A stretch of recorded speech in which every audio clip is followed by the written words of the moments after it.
Hello, everybody. So, as promised, we're going to play the first, because we have two playthroughs. We are going to play the first of Scarlet Hollow.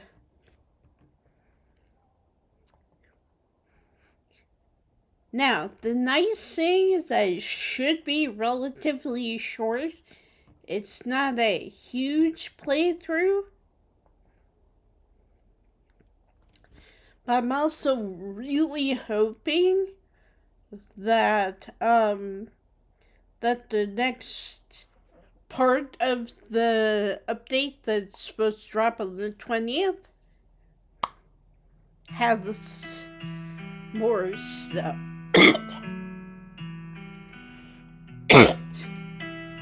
Excuse me. Give me 1 second. I'm gonna get a drink.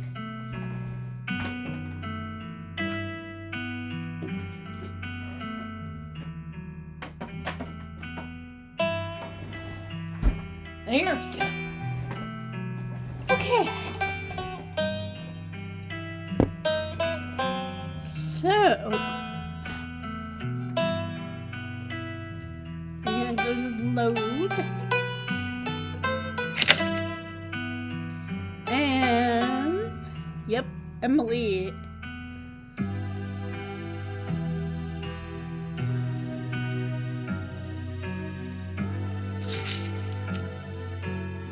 Let's see. That's what we want. We're gonna click on there. This is the end of episode 4. Episode 5 finally awaits. If you'd like to continue with this world today, please save your game now. Oop.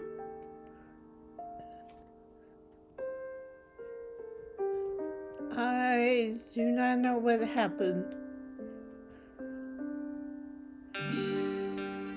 Hang on.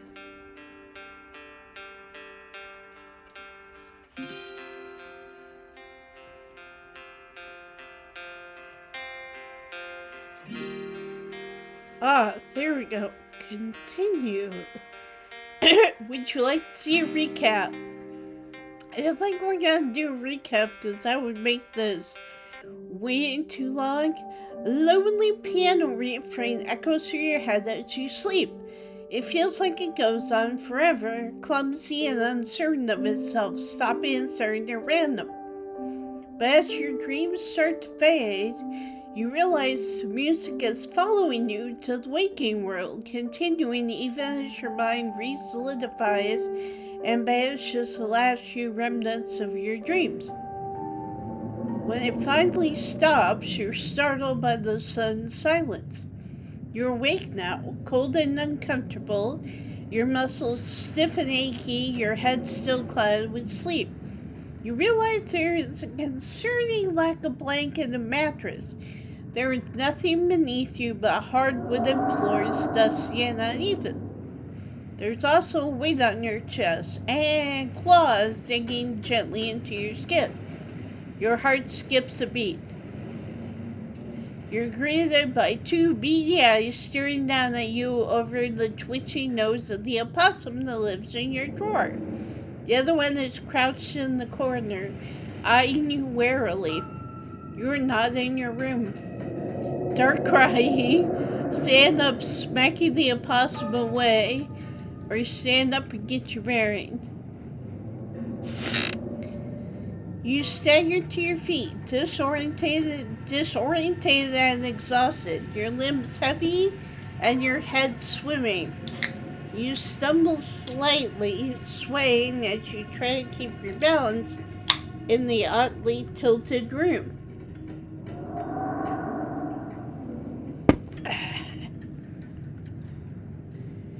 The opossum clings to your shirt with its tiny claws holding on for dear life. You must be in the forbidden wing, and judging by the faint scent of death that still clings to the insides of your nostrils, you didn't find your way here by sleepwalking. You suspect a certain ghoulish veiled man had something to do with your relocation. The small opossum finally moves. It carefully makes its way down the length of your clothes, as if afraid you might notice it if it moves too quickly.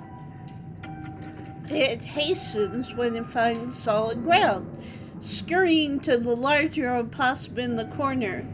The two stare at you, not quite afraid, but clearly more wary now that you've risen to your full human height. Maybe they were watching over you as you slept, or maybe they were hoping you might be lunch. Either way, you're both going your separate ways now. There are two doors out of the barren room. One is a normal doorway leading into what you assume to be a hallway.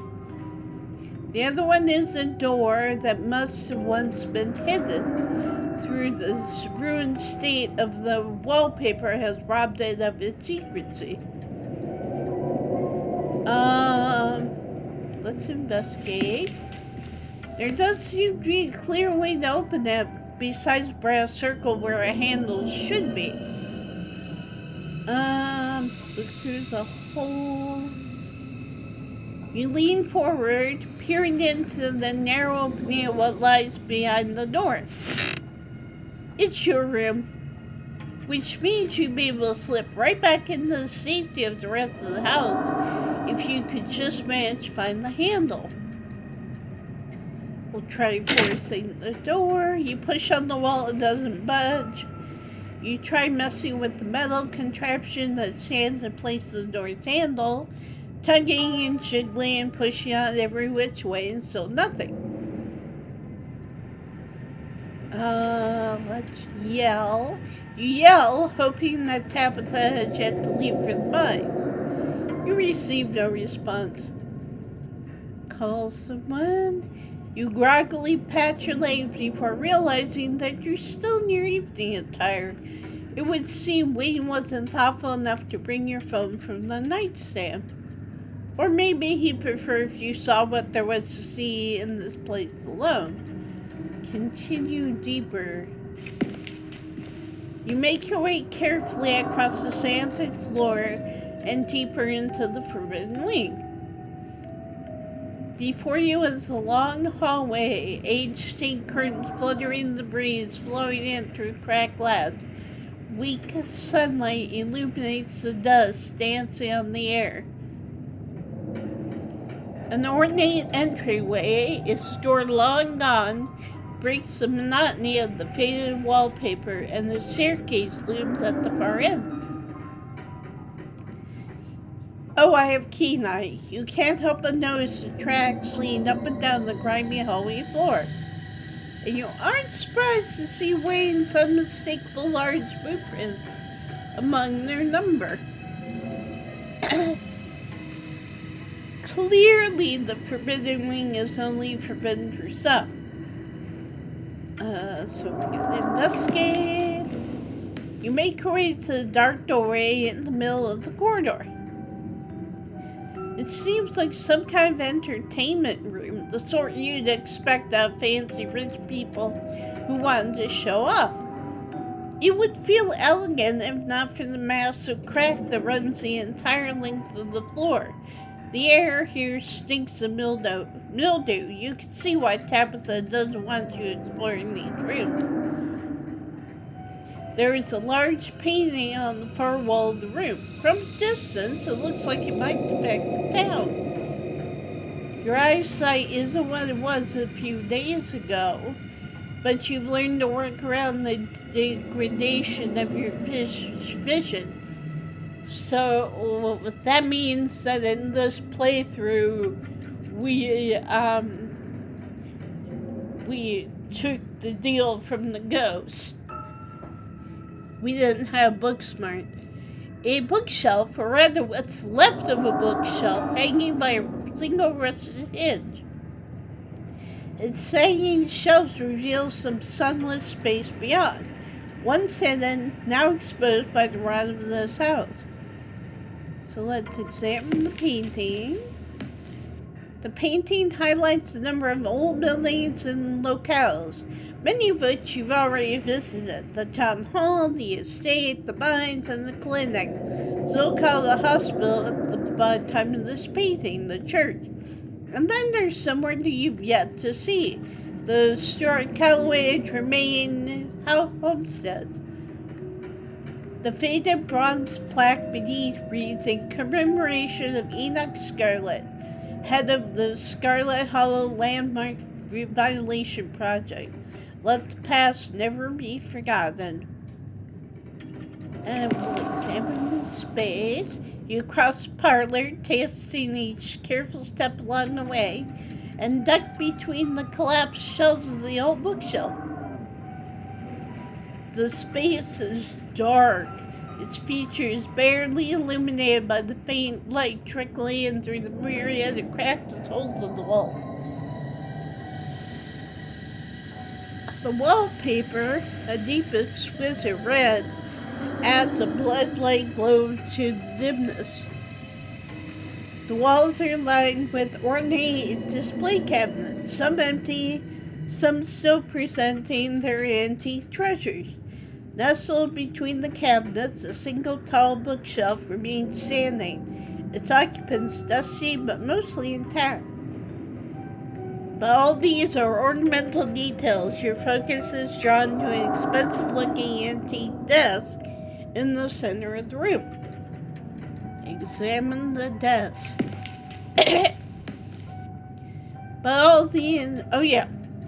So, we need to open the top drawer. The top drawer mostly contains old-timey letter-writing materials, complete with a fancy dagger-shaped letter opener and a wax stamping kit emblazoned with the initials ES. Underneath, you find a pile of crumbling financial documents, scrawled in neat cursive in every spot that needed the signature is the name Enoch Scarlet. This must be his desk, meaning this must also be his study. At the very bottom of the drawer, you're surprised to see a face you recognize staring back up at you.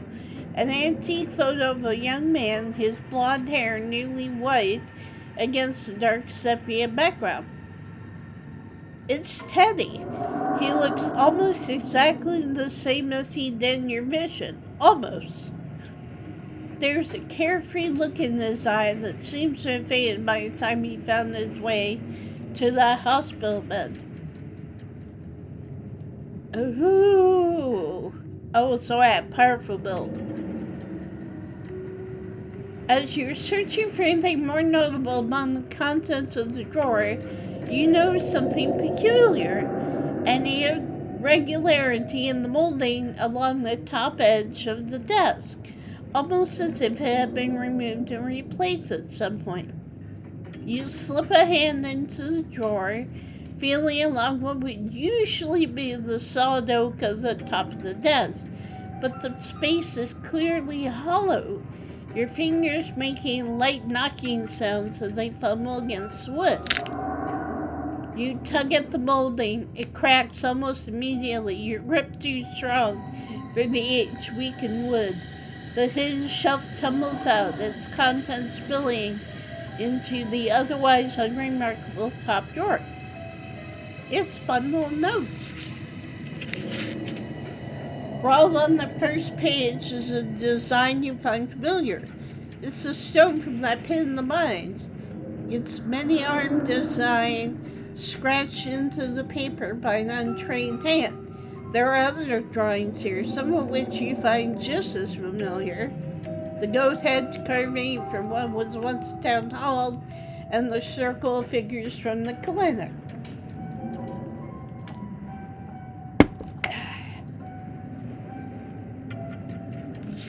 There are notes scrawled into the margins around the design, most either illegible or written in some language you don't understand, though a few words stand out.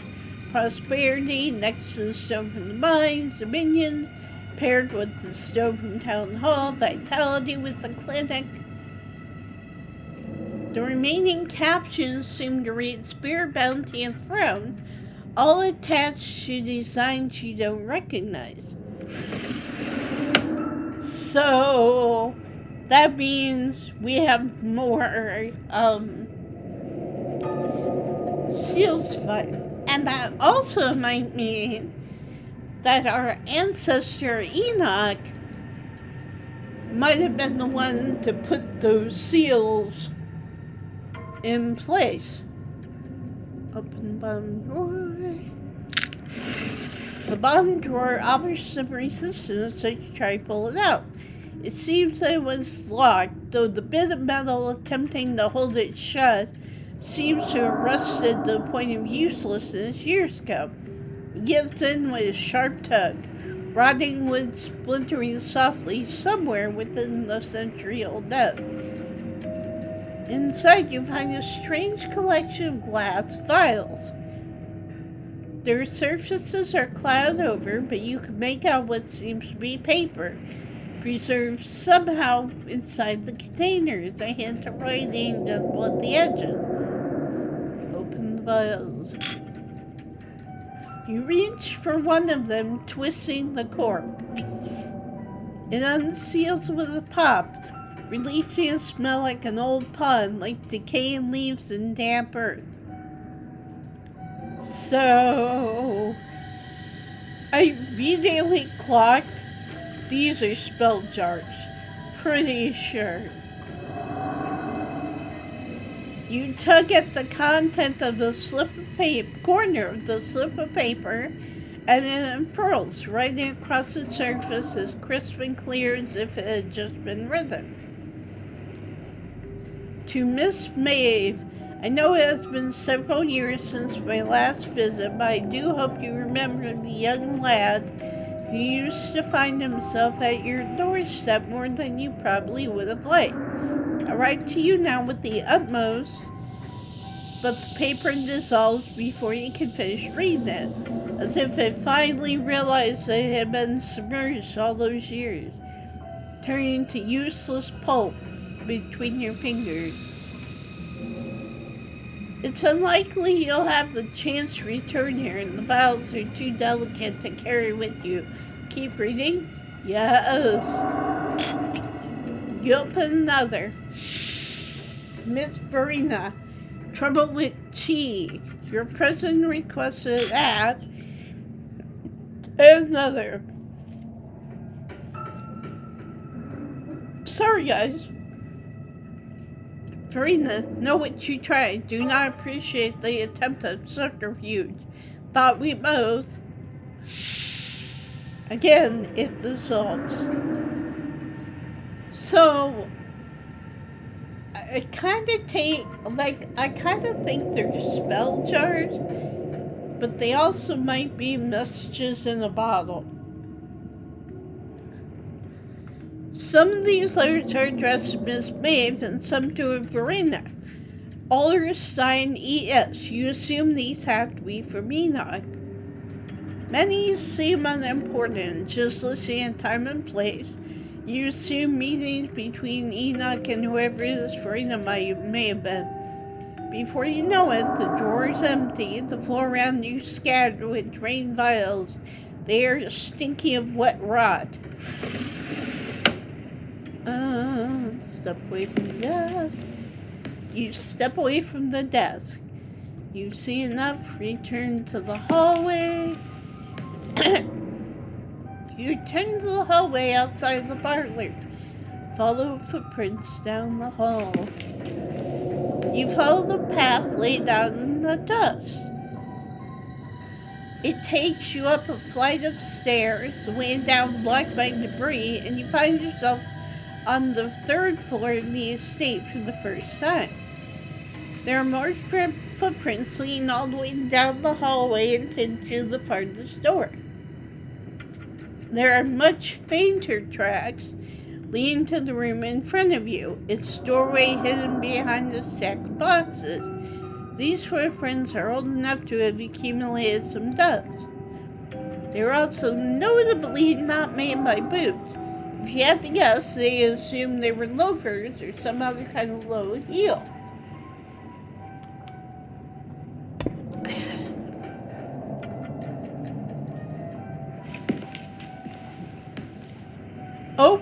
Sorry, didn't mean to do that.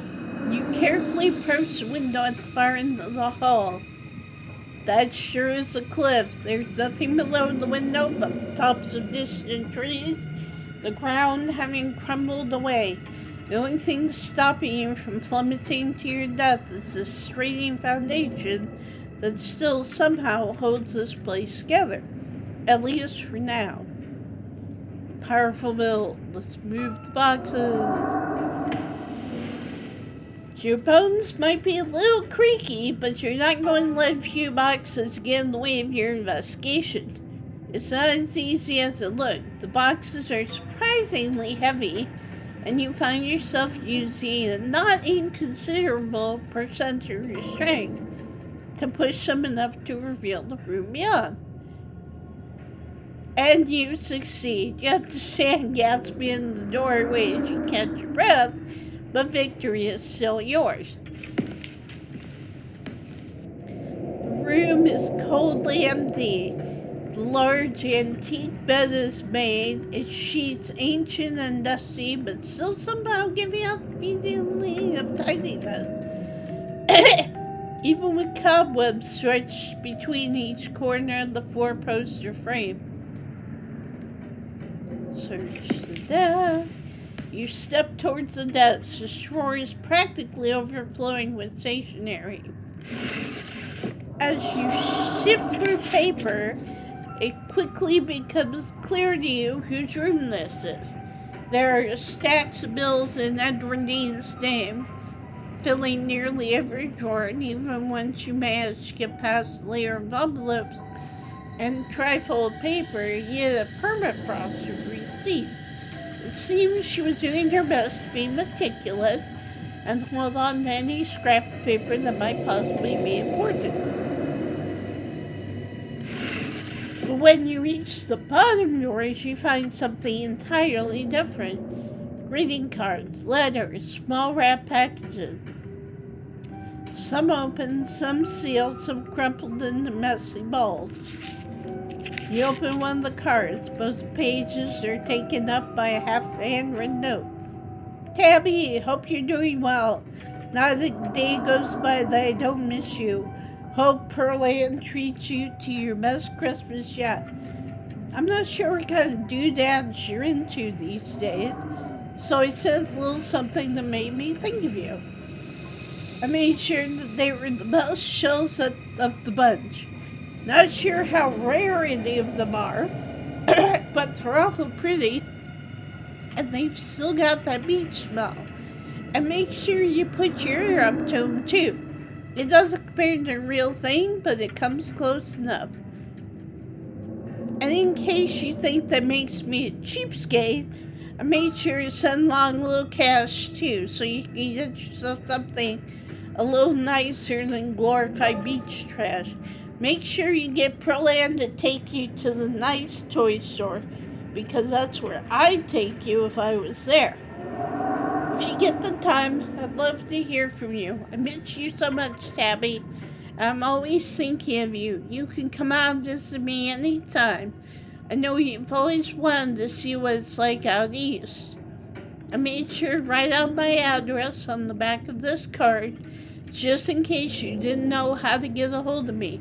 Been missing you, my incredible, wonderful, amazing daughter. All my love, Dad. So remember when Tabitha said that her dad just disappeared? Apparently, yeah, he didn't just disappear. You pull out another from closer to the top of the pile. Happy birthday, Tabby. It's me again, your old dad. So, the big 2-0. I can't believe my daughter is such an adult.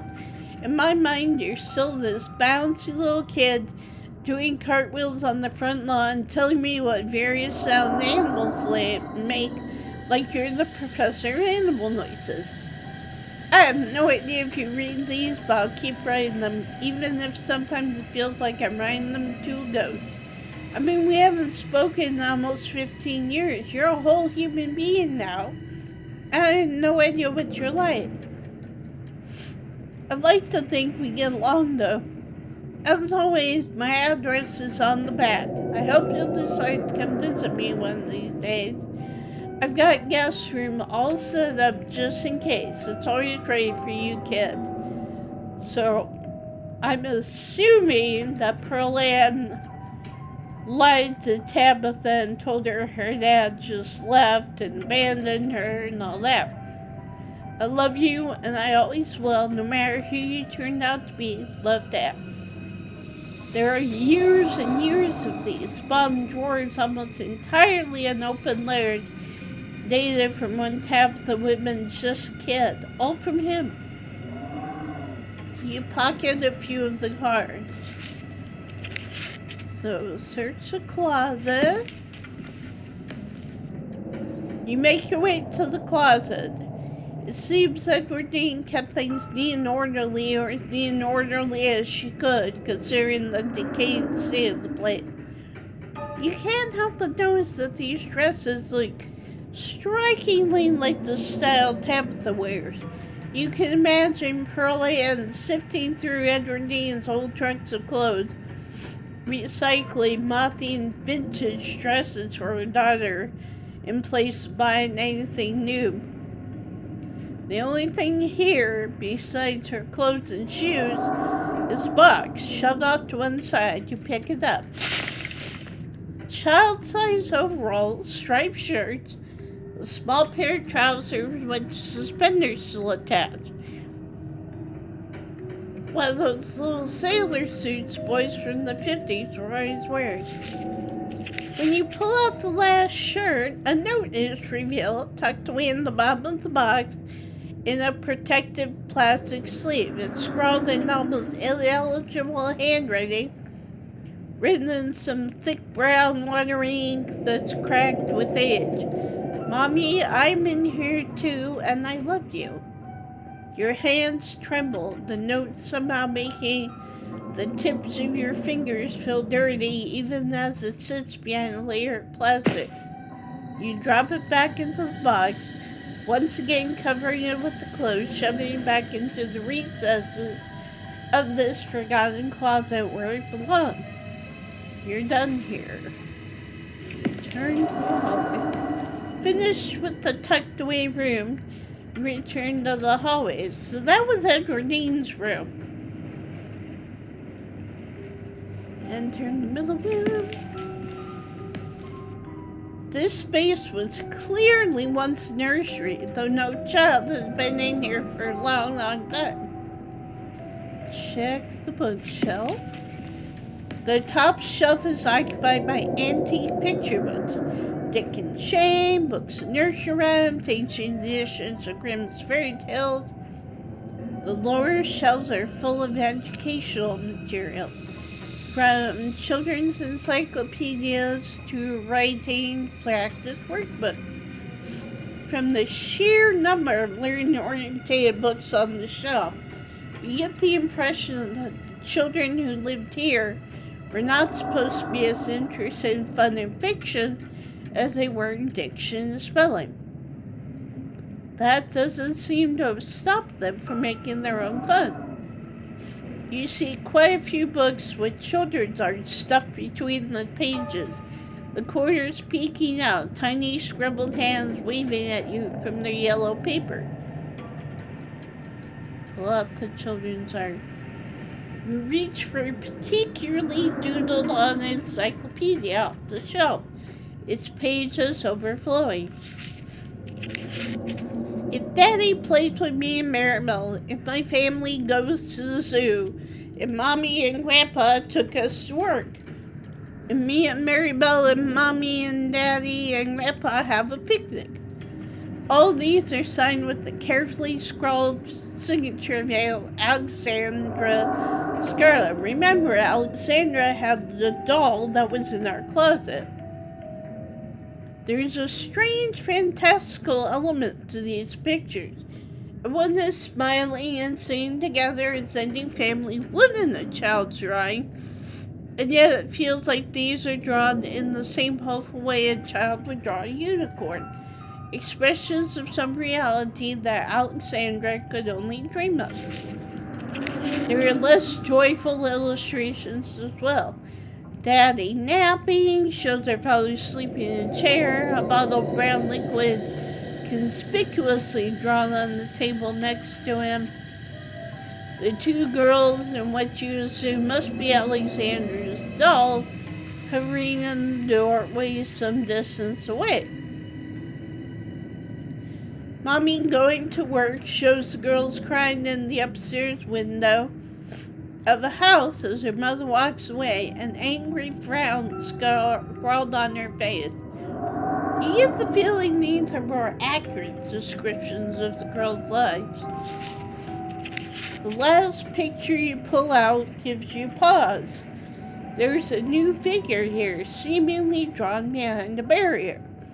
The girls on the other side, smiles on their cartoon faces. The boy in the wall. Read a few writing practice books. You leaf through a few of the practice books, workbooks, gently turning the near crumbling pages. Reasons Mommy should take me and Mary Belle to the zoo. 1. We have been very good girls and have not cried for a whole week. 2. Mary Belle says elephants are so big, and I would like to see one. 3. I think it would be very fun and Mommy would have a good time. These are also the work of Alexandra. You flip through the rest of the book. Your eyes unfocus as many practice sentences and letter copying pages flash by. But something near the back of the book gives you pause.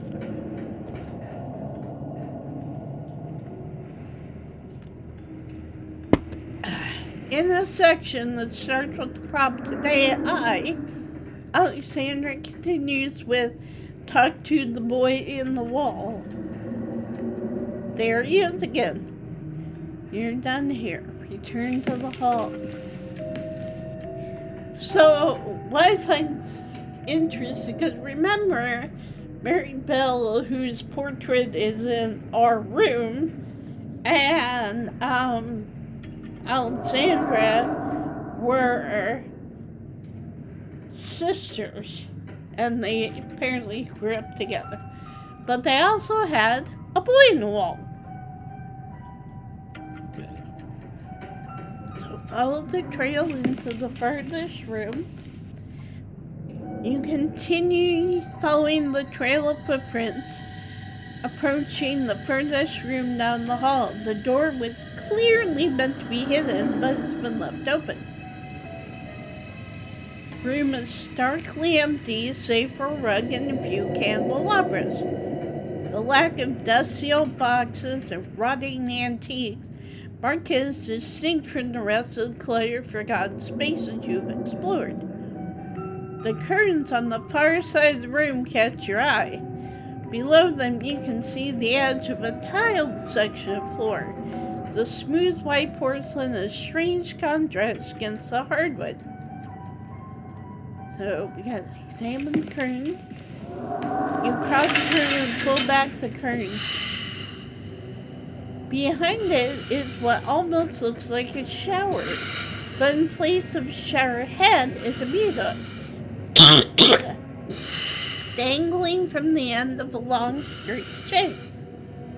As your eyes travel down the wall to the drain on the floor, you can just make out the rusty stains of what looks to be long-dried blood caked between the tiles.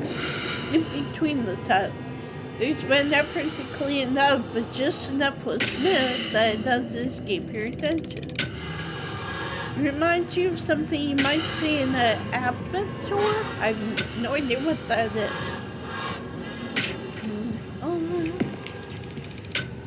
You continue forward toward the door on the far side of the room. You exit into a short hallway. There are stairs here, leading back down to the lower floors, but there is also another door. Does that not... That's the same room because there's a window from the ghost hunting. It's hanging ajar, the many locks and deadbolts along its edge. glimmering in the weak morning light.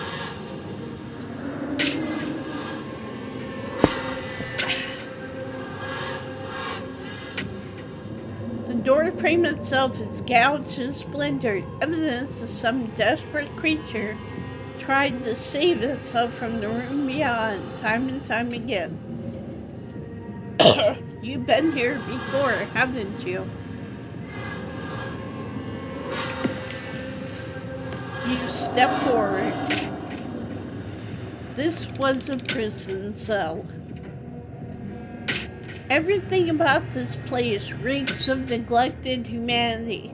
The walls are covered in scratches, legible words mixed in with the nonsense of desperate clawing.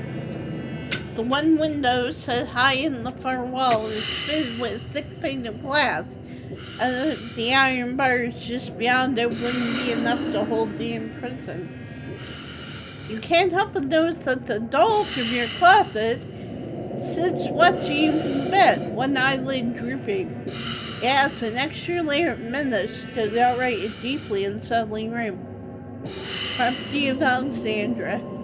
Your eyes are drawn to the massive, almost letters dug as deep into the brick as the cell's prisoner could manage, highlighted with whatever pigments were available. And then a final detail grabs you, a metallic link from the filthy bare mattress, a doorknob. This is what you've been looking for. Was it left here for you? Take the handle. As you take it, a sound wraps around you. Music, the tinkling of piano keys played by a clumsy hand. They echo up a narrow staircase at the end of the hall. Following your music, you come this far. Clearly, you're meant to go just a little further. The stairs take you into what you have to assume was once a servant's quarters. A network, a cramped passageway hidden away behind the expansive rooms of the estate, without so much as a window for illumination. But you persist and descend deeper into the bowels of the Scarlet estate, the echoing piano your only company. Soon enough you see light again, the sun creeping in through the edges of a nearly hidden door. You're at the end of another long corridor. Its high ceilings and tall windows are almost disorientating as you step out from the cramped, gloomy stairwell.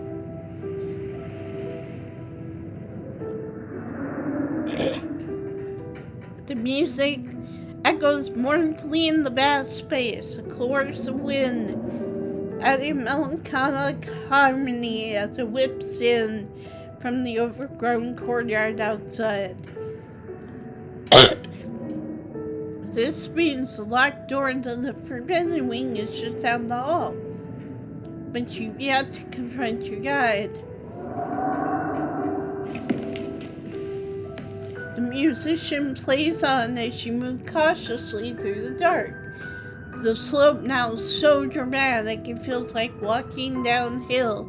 Jagged remains of the floorboard split and jutting out like splintered trees. The flow of notes finally stops as you reach an open doorway to what was once music room. Waiting stands from the bench of a battered grand piano, turning to face you. So now you've seen it, Emily.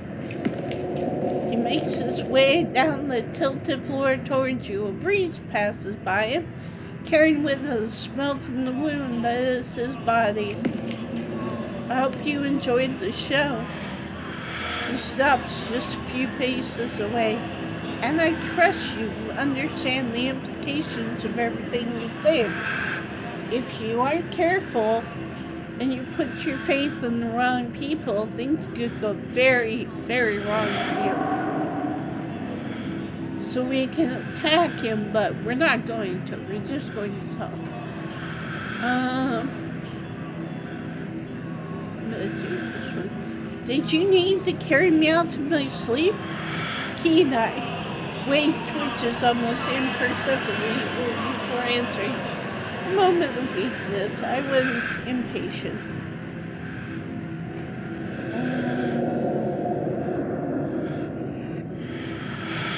You don't strike me as impatient.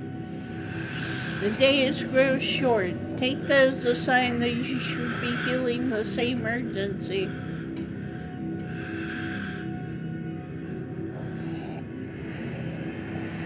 What was with the doll in that room? She liked it, so I liked it too. It was nice to see it again after so many years.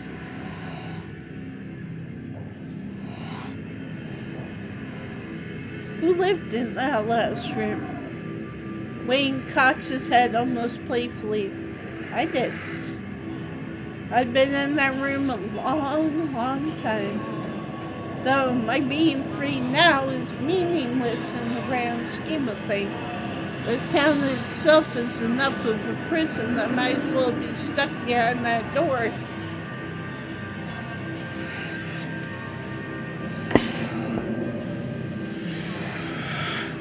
But at least I'm free enough to warn you.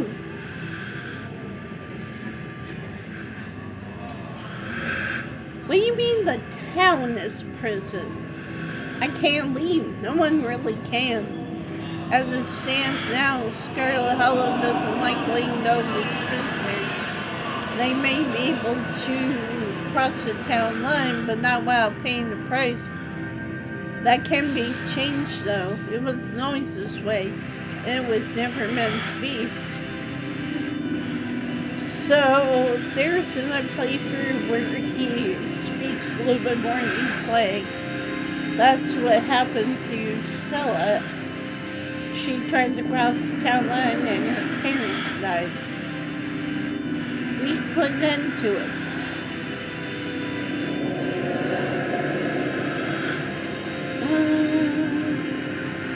How do I know you're the right person to trust? If you're still asking questions like that, I know there's nothing I can say that will convince you. But I will keep looking out for you, whether you trust me or not. Does Tabitha know about all this? Of course. Why do you think she invited you here? No, I see what you're doing. You're trying to make me doubt her. It won't work. She didn't know me then. It's different now. We bonded. I do love this. His reply to this. Oh, that absolute. Indeed she is. And hopefully one who won't get the chance to cause any more undue suffering. We need to call someone about this, please, or National Guard, somebody. Trust me when I say they wouldn't be able to help. The forces that work in Scarlet Hollow run deep. There is no one person they can arrest, no group of people they can blame and do away with. It is beyond the realm of flesh. But I know how to fix everything. I know how to keep you safe for as long as you live.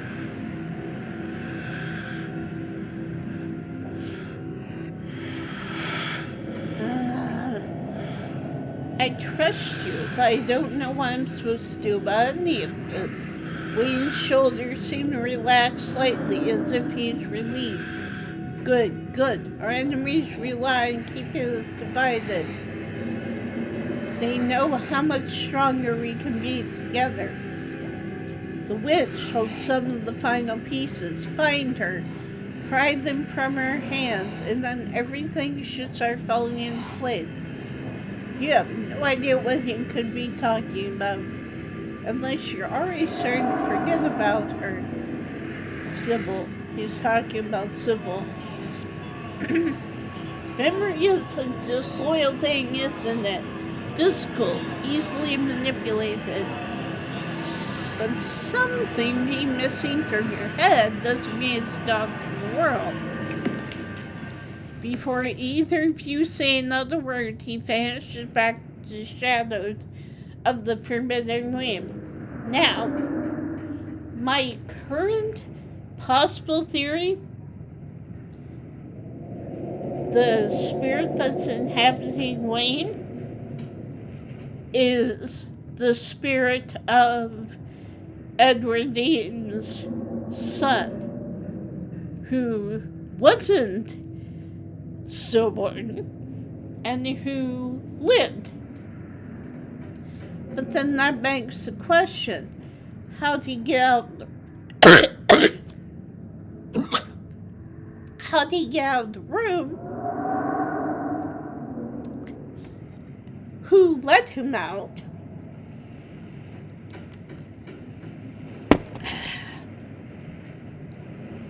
Yeah. Nothing left for you to do here but leave. You make your way back to where you woke up and slot in the handle into the secret door in the wall. It twists and the door pulls back and you stumble through your closet and back into your bedroom. So he was able to move all those boxes from in the closet, pick you up, carry you in there. Like, I don't know if our character is a heavy sleeper, but you lean against your door frame, relieved at once again having sturdy and sloped ground beneath your feet and moderately clean air to breathe. The estate has gotten to you. After the events of this morning, your body burns with a ferocious itch to leave this place behind, to be anywhere but here. You leave in the haze, mindlessly grabbing clothes and an uncharged phone, barely even noticing your surroundings as you rush outside. The morning's revelation seizing your body and mind alike with a suffocating grip. The cell, the doll, Wayne's insinuation that Tabitha has known about all of this, and even more, that she has partaken willingly in your family's crime. Not only that, but she has designs for you. Is this true?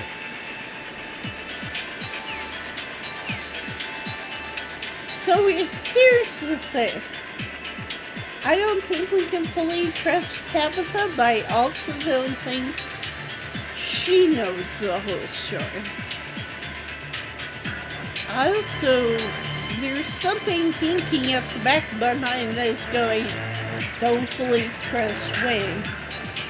Of course Wayne can't be trusted. He's followed you since practically the moment you run the Scarlet Hollow. What has he really done for you? You resolved the situation with Reed. You resolved the situation with the ghost haunting the library. Why would you ever trust the intentions of something that feels more like a shambling corpse than man? Especially when that shambling corpse carried you off and come through your bed in the middle of the night. But distrusting Wayne isn't enough to wholly dismiss Benson's discoveries of this morning. These aren't the sort of revelations a person just sits on.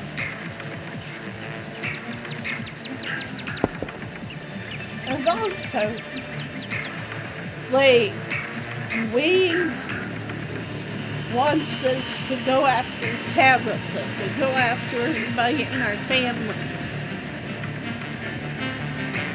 But like I said, I don't think Tabitha knows everything. You have to do something. I'm going to please, I need to confront Tabitha now. It's time to see my cousin. I'm going to someone I can trust. The only way out of this is finding the rest of the stone carvings, alone if I have to. I mean, the hell out of this place, even if I need to run.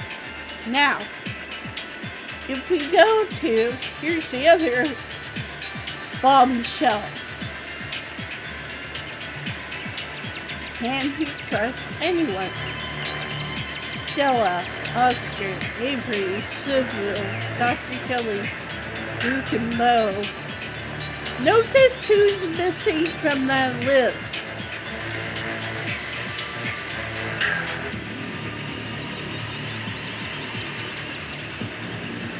Where's Kanika? Why can't we remember Kanika?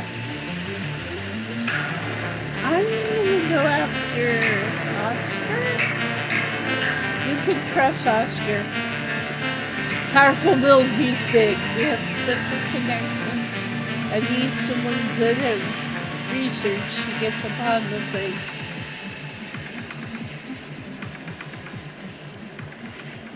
Go to the library. You're out of breath by the time you wind up outside the library, panting as you try to compose yourself before entering. Hey, it's Emily. That's an adult, right? Totally. Emily, I feel like you always show up when we need you. And, Mr. Gutierrez has been in the hole under Rosalina's room since, like, yesterday.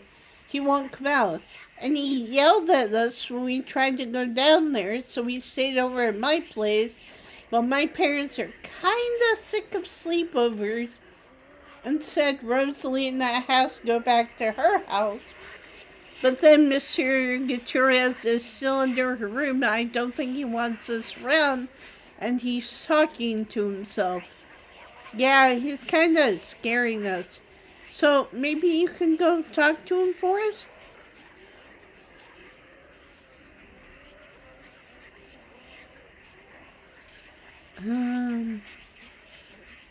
What kind of stuff has he been talking about?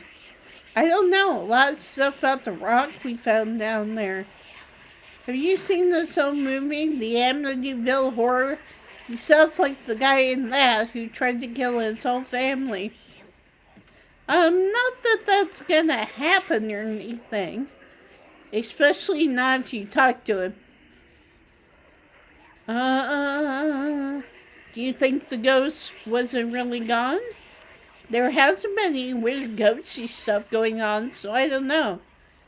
The dad in that movie was possessed by something when he went crazy.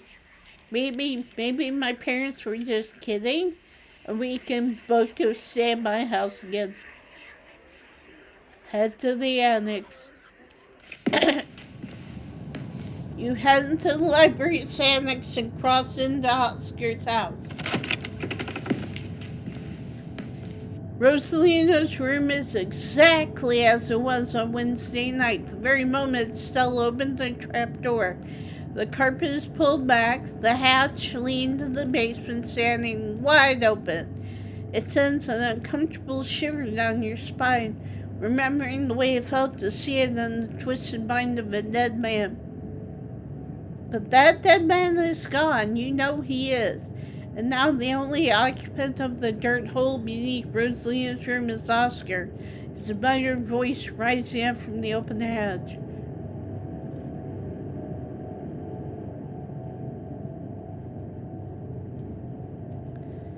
Hello? Oh, hey, is that Emily? You'll have to come down. I can't hear you from up there. Enter the basement.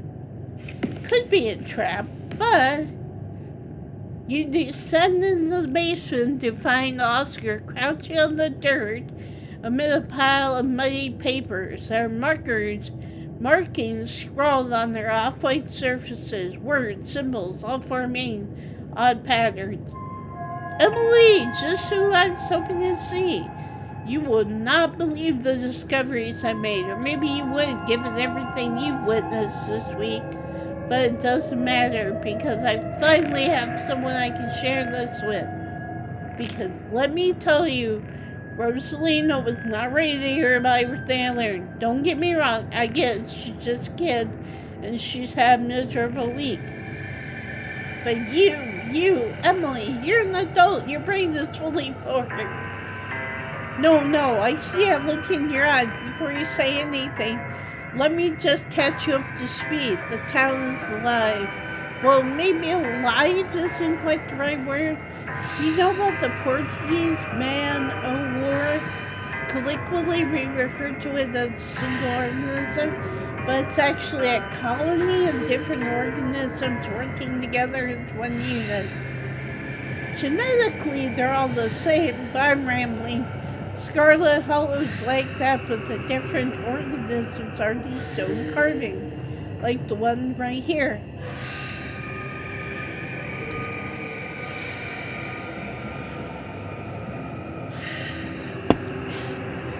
The individual members of the colony are waking up now, and I've been talking to one of them for hours. It's proving to be an invaluable research assistant.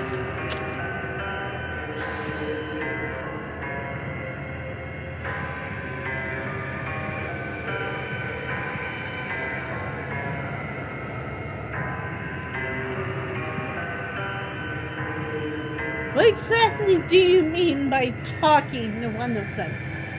Talking isn't quite the right way of putting it, but what is? What is? The connection I formed with the carving is almost psychedelic, and much like, I have no idea how to say that word, but oil is deep. There are profound truths that it has to offer that expand the mind naturally and rightly intuits as correct. You can imagine these stone carvings as nodes on the web or organs in the body. I'm mixing my metaphors. But the important part is that there's a connective tissue binding all of them, and that web is Scarlet Hollow. We're all trapped in that web. So, who's the spider?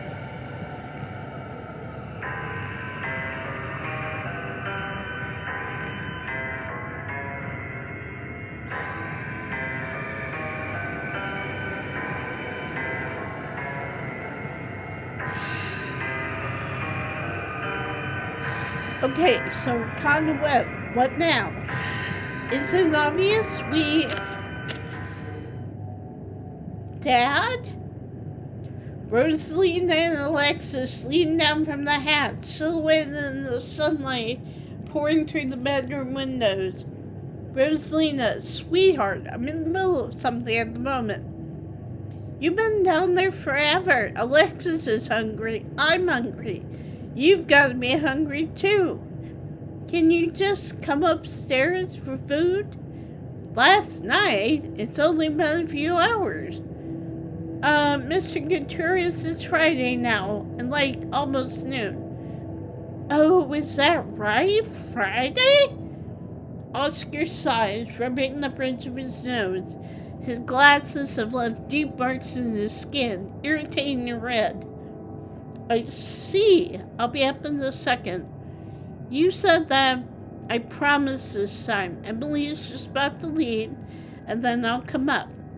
Come up now. The pizza rolls are already on the counter. They're going to defrost if they're out much longer. I don't know how to work your oven. You hear the girls' footsteps above you as they walk back toward the kitchen, talking amongst themselves.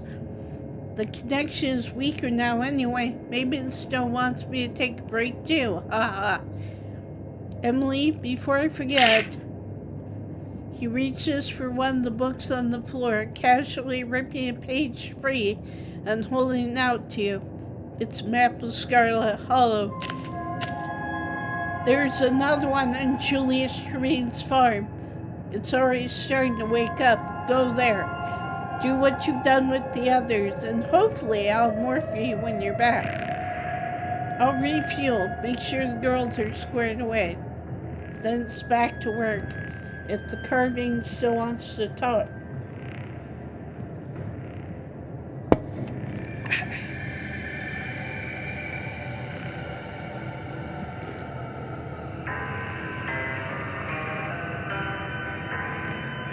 I found designs for the carving hidden away in the estate this morning. Did they mean anything to you? You show Oscar the notes you found hidden away in Enoch's desk. Prosperity, vitality, spirit, bounty, throne, and dominion seems to be one under our feet. Yes, he's still correct, if archaic. I would call this one something closer to order than dominion. Maybe I'd call it justice, if that didn't feel too important by the trial. It's interesting, actually. Having these words helps me almost focus on them as individuals, even if I can't quite connect a given presence to a given word. But one of them has been awake for far longer than the others. I can feel that much. But it gets blurry where one star stops another star.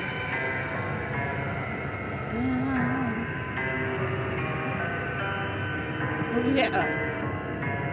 Before I go, I should tell you about what I found this morning. As you recount your journey into the Forbidden Wing, every harrowing detail, Oscar seems to grow pensive, restless. He keeps glancing down at the stone, his lips partially forming words that are never quite audible. He pauses when you're finished, as if listening to something you can't hear. Yes, I see, it makes sense. Your family, the Scarlet family, has a connection to nature's Scarlet Hollow. That isn't surprising. I'd assumed as much. But you shouldn't pay too much mind to what you found in the estate. Not yet. Missing the forest or the trees, you understand, yes? The important thing, that is the bottom line, is the town, or at least part of the town I've been in contact with, wants to be free of itself. It's as trapped as all of us, after all. And if we help cut it loose, doesn't matter what your family has done or whether Tabitha has any knowledge of it. So we focus on that goal. We focus on the carving.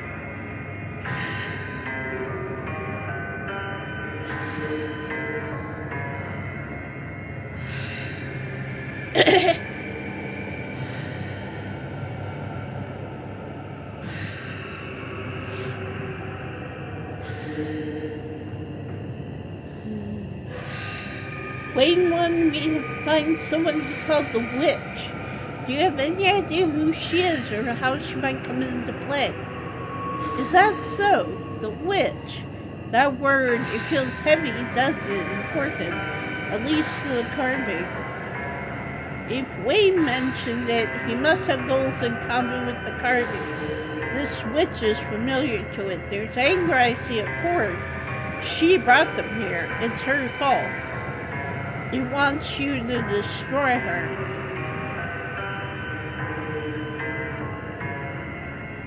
Let me ask this way. You're not gonna wind up like Charlie, are you? I doubt it. I'm a living man. I imagine it's much harder to twist something like me than, say, the remnants of a shattered mind not tied to a physical body. So as long as no one is planning on murdering me, I'm sure I can handle the little communication with unfathomable beings, especially considering I had the advantage of going to college after the discovery of certain substances. That is to say, I have plenty of experience navigating this sort of enhanced state. Experience I'd wager Charlie didn't possess.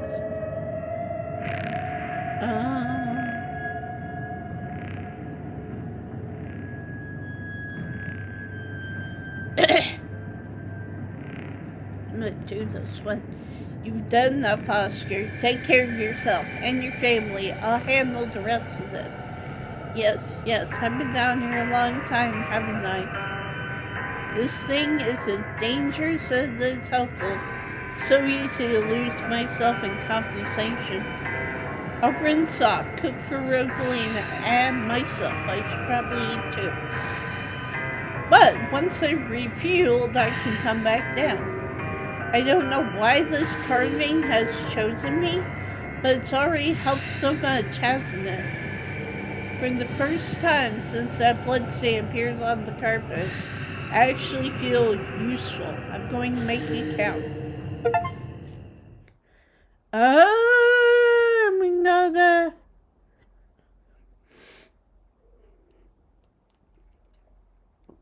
You and Oscar climb out of the basement together.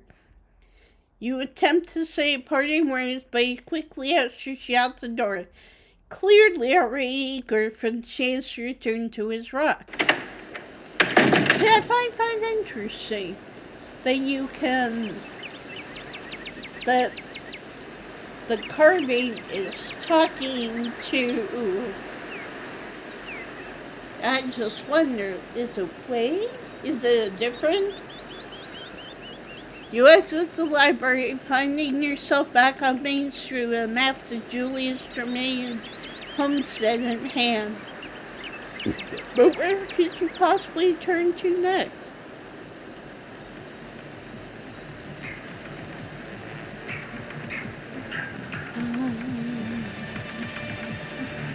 Yeah. After meeting with Oscar, it's obvious we need to go next.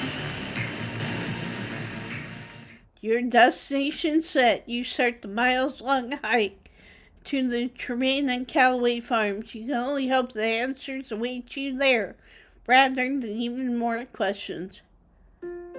This is the end of part 1 of episode 5. Part 2, the chapter finale, will be releasing next Friday, February 20th. Save your name now.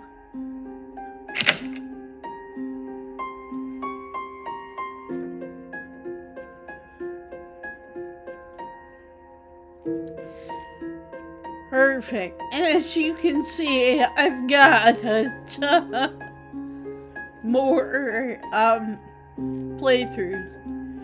But our next one is Beth. So I'll get this uploaded and ready to go. As you can see, I've already gone to see Doc Kelly. I've gone and talked to Tabitha. Gone and talked to Avery. I found Reese, who was coming to find me. So, but yeah, I do find it really interesting that Kanika is gone, and also in a couple other playthroughs, if you go into town, you notice that Sybil's shop is all boarded up, and Miles approaches you, and he has been abandoned. And he said that Sybil left this morning with somebody, probably Kanika. And so I don't know if she's cast a spell over the whole town. But yeah. So, and also, part 2 will most likely start with us reaching Julius Tremaine's farm. So we will get to see why Mr. Tremaine was missing from the diner. And all that. So yeah, so I'll get this sorted, uploaded, and hopefully today or maybe tomorrow. I'm not entirely sure. But yeah, either way, I hope you guys enjoy. I have theories. And yeah, so like I said, I hope you guys enjoyed this new part, and I will talk to you later.